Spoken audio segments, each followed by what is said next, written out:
अस्सलाम वालेकुम नाजरीन, उरहान सीरीज की अगली नई एपिसोड में खुश आमदीद। हर बार की तरह इस बार भी हम इस एपिसोड के तमाम पार्ट्स आज ही के दिन अपलोड कर देंगे इंशाल्लाह। तो जुड़े रहिए उमर एक्सप्लेन के साथ। इस एपिसोड के आगाज में हम देखते हैं कि सुल्तान उरहान शहजादी अस्पोर्चा को लेकर वापस बोरसा पहुंचते हैं, जिन्हें देखते साथ ही वहां मौजूद सब लोग सुल्तान जिंदाबाद, अस्पोर्चा खातून जिंदाबाद, सुल्तान जिंदाबाद, अस्पोर्चा खातून जिंदाबाद के नारे बुलंद कर रहे होते हैं। अवाम को इस तरह देखकर और उनके दिल में अपने लिए इतनी पजीराई देखकर अस्पोर्चा खातून भी बहुत खुश हो रही होती है, जबकि सुल्तान अपने सीने पर हाथ रखकर उनका शुक्रिया अदा करते हैं। जबकि एक जानब हम डेफने को भी देखते हैं जो कि छुपकर उन्हें देख रही होती है और थोड़ी देर देखने के बाद वहां से रवाना हो जाती है। और फिर इसके बाद नसूह जलेबी अस्पोर्चा से कहता, लोगों का प्यार सिर्फ हमारे सुल्तान के लिए नहीं, आपके लिए भी है अस्पोर्चा खातून। जबकि दूसरी जानब हम उसी बाजंतनी खातून को देखते हैं जो कि अपनी बच्ची के हमरा बोरसा ही आ चुकी होती है और गलियों में से आगे बढ़ रही होती है और निहायत खांस रही होती है। और फिर आगे बढ़ते हुए अपने दिल में कहती, खुदावंद मेरी मदद कर,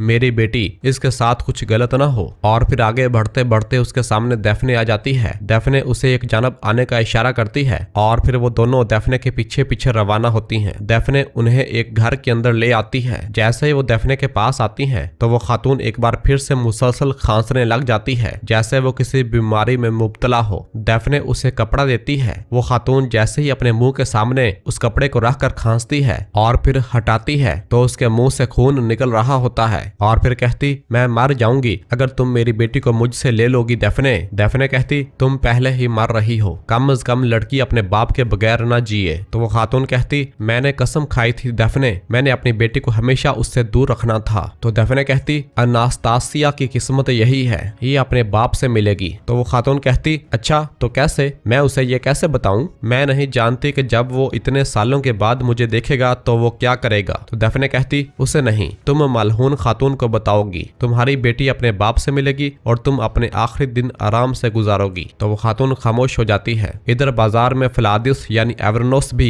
फातिमा के हमरा मौजूद होता है और दोनों एक दूसरे की जानब हंसी खुशी देख रहे होते हैं। और फिर सुल्तान उरहान अस्पोर्चा से पूछते, क्या हुआ, लगता है लोगों की मोहब्बत और एहतराम ने तुम्हें हैरान कर दिया है। तो अस्पोर्चा कहती, गैमलक मेरे अपने लोग चाहते थे कि मैं मर जाऊं और यहाँ की मोहब्बत ये है। तो उरहान साहब कहते, जिन लोगों को तुम अपनी अवाम कहो वो जरूर ऐसे हूँ जो तुम्हारे लिए एहतराम के साथ सरशार हूँ। जब तक वो तुम्हारे साथ होंगे वो तुम्हारे लिए मारेंगे और मरेंगे। और ये कहकर आगे बढ़ जाते हैं, जबकि बाकी साहब भी सुल्तान के पीछे पीछे रवाना होते हैं। जबकि इधर महल में गोंजा खातून अपने बच्चे के पास मौजूद होती है और उसे झूले में लटाया हुआ होता है। मलहून और नीलोफर भी उसके पास मौजूद होती है। गोंजा कहती, क्या अब हम ऐसे बर्ताव करेंगे जैसे कुछ हुआ ही नहीं है माँ? क्या अस्पोर्चा सबको कुचल कर नहीं गई? क्या उसने मेरे भाई की जान को खतरे में नहीं डाला? और फिर नीलोफर कहती, मैं समझी नहीं, अब अगर उसे सजा ना दी गई तो वो और भी दलेर हो जाएगी। माँ आप नहीं जानती। तो मलहून कहती, मैं इससे कहीं ज्यादा तो भूल चुकी हूँ जितना तुम जानती हो नीलोफर। तुम इंसाफ के लिए नहीं बल्कि इस पर अपने गुस्से की वजह से सजा चाह रही हो। यह सुनकर गोंजा खड़ी हो जाती है और कहती, माँ ना करें। तो मलहून गोंजा को रोक देती है और नीलोफर से कहती, तुम ऐसे बोल रही हो जैसे तुमने पहले कभी मेरी नाफरमानी नहीं की। अगर तुम उसकी जगह होती तो क्या करती? तो नीलोफर कहती, वो अभी यहाँ आई है, क्या आप उसे और मुझे एक ही पैमाने पर तोल रही हैं माँ? मलहून कहती, मेरे लिए तुम सब एक हो, मेरे बेटों की बीवियां मेरी बेटियां हैं। तो नीलोफर कहती, मुझे अपनी बेटी के तौर पर देखने में आपको काफी वक्त लगा माँ, ये सब बहुत मुशक्कत भरा था।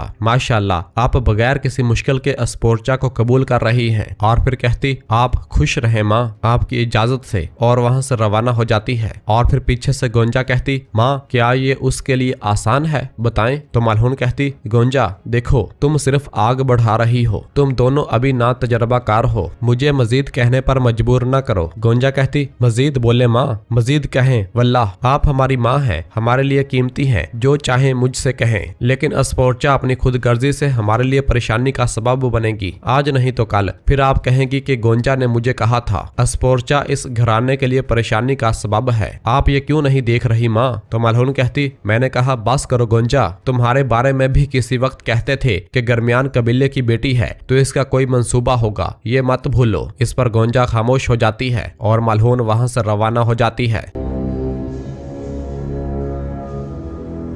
जबकि महल की एक जानब कासम, सुलेमान और गुलसम खेल रहे होते हैं और शायद पिट्ठू गरम की गेम खेली जा रही होती है कि इतने में ही वहां से नीलोफर गुस्से से गुजर रही होती है। कासम आवाज देता है माँ, लेकिन नीलोफर नहीं रुकती और वहां से चली जाती है। ये देखकर कासम कहता, क्या अब हमारी माँ हमेशा ऐसे ही नाखुश रहेगी भाई? सुलेमान कहता, मैं नहीं जानता कि हम क्या करेंगे, लेकिन हम उस औरत को कभी इजाजत नहीं देंगे कि वो हमारी माँ को उदास करे। जबकि दूसरी जानब जंगल में हम देखते हैं कि हलीमा दुर्सून को बचाकर लेकर आ रही होती है और जंगल में से आगे बढ़ रहे होते हैं कि इस दौरान दमीरहान के आदमी छुपकर उन्हें देख रहे होते हैं और घात लगाए बैठे हुए होते हैं और मुसलसल उन पर नजर रखी हुई होती है। आगे बढ़ते बढ़ते एक जगह पर हलीमा और दुर्सून रुक जाते हैं। हलीमा कहती, चलो यहाँ घोड़ों को आराम करवाओ, और वो अपने घोड़ों से नीचे उतर आते हैं। दुर्सून भी घोड़े से नीचे उतरकर एक जानब आ जाता है तो हलीमा उसके पीछे आती है और कहती है, दुर्सून दुर्सून तुम परेशान क्यों हो? देखो हम करासी सरजमीन पर हैं, खुश होने की कोशिश करो। दुर्सून कहता,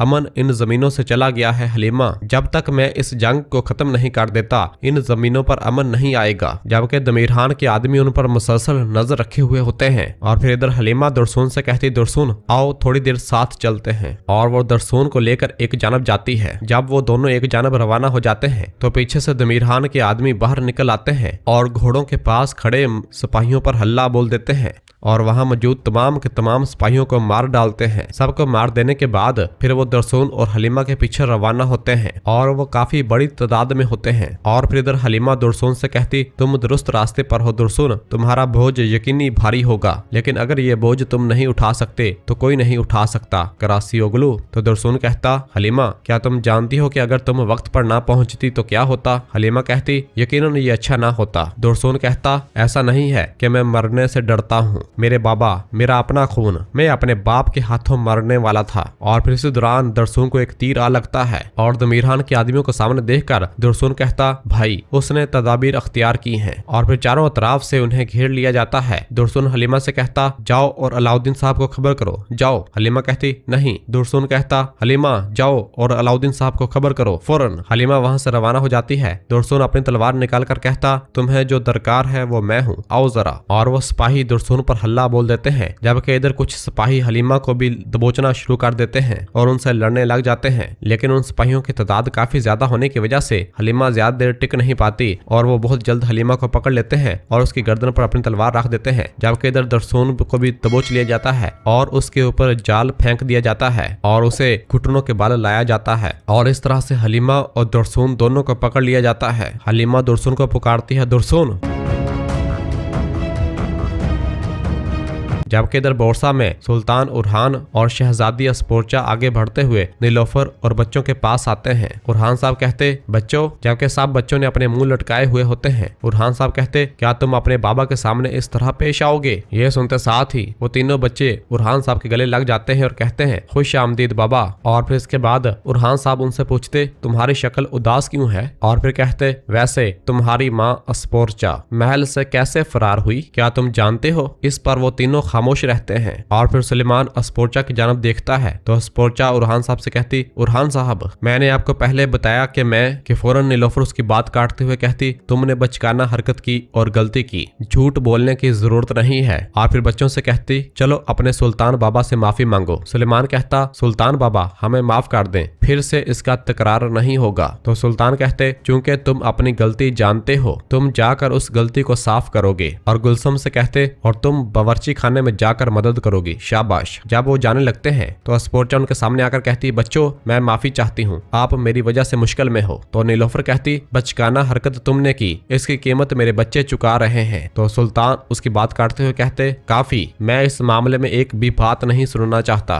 मैं जाकर अपने भतीजे को देखूंगा। और फिर इसके बाद उरहान साहब नीलोफर से पूछते, हलीमा की तरफ से कोई खबर है? नीलोफर कहती, उन्होंने एक मुखबर भेजा है, वो ठीक है। दुर्सून अपने भरोसामंद सरदारान से बात करेगा और फिर वो लौट आएंगे। उरहान साहब कहते, ठीक है। और इसके बाद अस्पोर्चा और फातिमा को लेकर महल की जानब रवाना होते हैं। इतने में ही सामने से एक और सरदार अपने सिपाहियों को लेकर आ जाता है और आकर सुल्तान से सलाम करता है और कहता, आप शैतानों से लड़े और इन मासूमों की आवाज बन गए जिनकी चीखें आसमान पर गूंजती थीं। आपकी इजाजत हो तो मैं आपकी रफाकत में अपने सिपाहियों समेत जंग करना चाहता हूँ। तो उरहान साहब कहते, अकरम साहब, आप और आपके सिपाहियों की हमेशा मेरे साथ जगह मौजूद है, खुश आमदीद। तो अकरम साहब कहते, शुक्रिया मेरे सुल्तान। और फिर सुल्तान वहां से रवाना हो जाते हैं।